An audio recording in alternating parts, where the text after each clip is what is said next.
भारतीय film industry की Barbie doll Katrina Kaif ने शादी को अपने लिए सबक आमोज करार देते हुए बताया है कि उन्होंने विकी कौशल से सब्र करना और दूसरों की बात सुनना सीखा है। कैटरीना ने शादी के बाद जिंदगी में आने वाली तब्दीलियों का जिक्र करते हुए बताया है कि उनके शौहर विकी कौशल बहुत ही जिद्दी हैं और मुझे उनकी हर जिद बर्दाश्त करना पड़ती है। कैटरीना ने अपनी फिल्म फोन बूथ की तशहीर के दौरान एक इंटरव्यू में विकी कौशल से मुतालिक बात करते हुए कहा कि शादी ने मुझे ये सिखाया है कि कैसे दूसरे इंसान को बात करने का मौका देना चाहिए। कैटरीना अपने शौहर से मुतालिक कहती हैं कि मुझे उनकी शख्सियत बहुत ही पसंद है, मुझे उनके होने का एहसास बहुत अच्छा लगता है।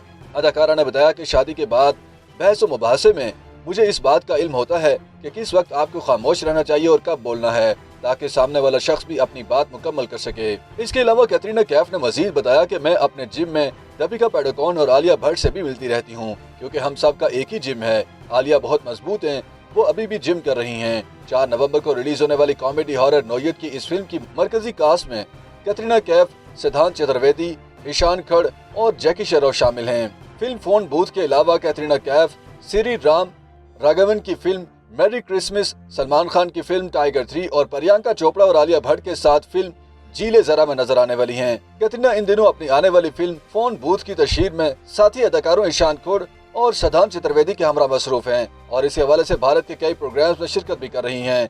फोन बूथ 4 नवंबर को रिलीज हो रही है। कैटरीना कैफ और विकी कौशल नवंबर 2021 में राजस्थान में रिश्ता इज़्दिवाज में मुंसलिक हुए थे। जोड़े की शादी की तकरीब में करीबी रिश्तेदारों और दोस्तों ने शिरकत की थी। YouTube पर गूगली न्यूज देखने के लिए youtube.com की सर्च बार में गूगली न्यूज टीवी टाइप करें। गूगली न्यूज के पेज पर सुर्ख रंग के सब्सक्रिप्शन वाले बटन पर क्लिक करना ना भूलिए। YouTube पेज पर अपलोड होने वाली वीडियो से बाखबर रहने के लिए बेल आइकन पर क्लिक कीजिए। आपको हर नई वीडियो के बारे में नोटिफिकेशन मौसूल हो जाएगा।